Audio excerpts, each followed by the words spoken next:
Lesson 40, Black African Slavery, the Plantation System, and the Atlantic Economy.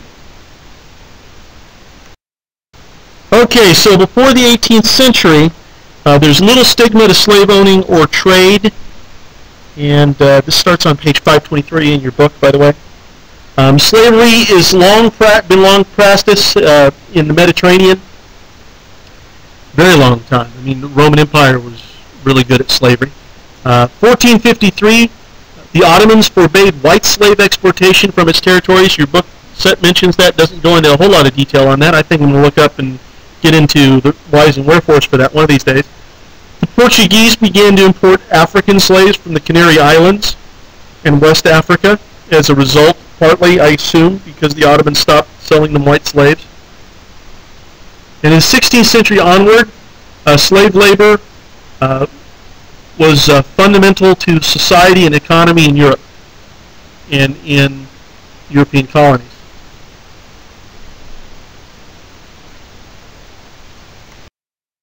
So the African presence in the Americas, disease killed off most Native American laborers.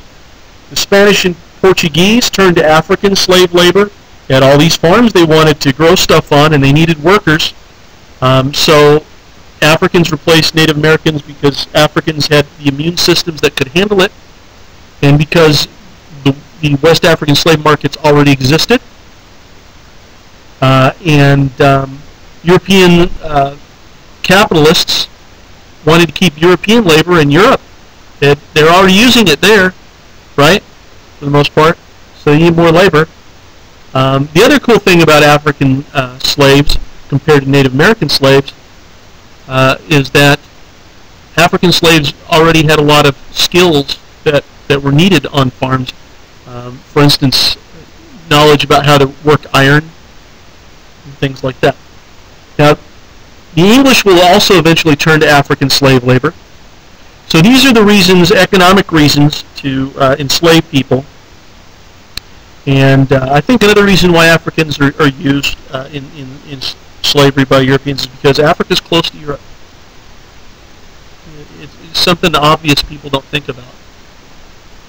But, you know, it's not like they could enslave Australian Aborigines and take them to North and South America at this point.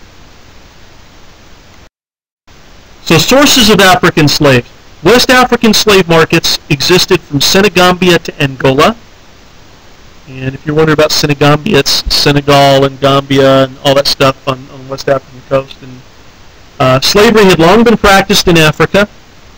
And some people have probably learned, possibly somewhere along the way, that slavery was more kind of enlightened in Africa. And that's only partially true. There was slavery where people were treated much more humanely than the chattel slavery that existed in the American colonies. But there was also chattel slavery in Africa, and that's something that scholars have been writing about lately to correct this kind of attempt to, make it look like the only bad place to be a slave was under European powers. That's not quite the case. Formal slave markets in West Africa were established with Arab trade. Arab traders were very much involved in that. Slaves were supplied to the slave markets through warfare between African nations, and African kings sold Africans into slavery to European slave traders. Europeans weren't coming into the continent very much and raiding villages and taking slaves.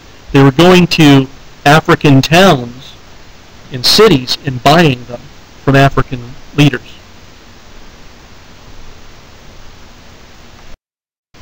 The West Indies, Brazil, and sugar.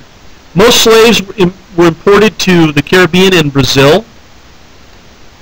Africans became a major social presence in the West Indies and the major cities of South America. African immigrant slave communities were the most prominent feature of society at this point. And there are often more Africans than Europeans in a lot of these South American colonies.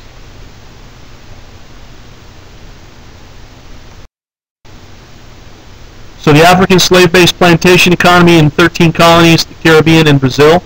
Spanish South America in the 17th century, slavery began to decline. But slavery is flourishing in Brazil and the Caribbean because of sugar. And you might notice I keep on capitalizing this word sugar. Sugar, you want to understand the plantation economies, slavery, the African slave trade, all that stuff. Sugar is really what it comes down to in a big way. So keep that in mind. It was very difficult to raise and process sugar. And it took a lot of labor. And it took a lot of slave labor, and the conditions were horrible, and a lot of people died so that people could sweeten, their coffee. And I'm not joking. It was a very difficult process. By the end of the 17th century, Caribbean were the chief producers of sugar. Brazil used slaves for sugar and for mining. There was a big gold rush in Brazil.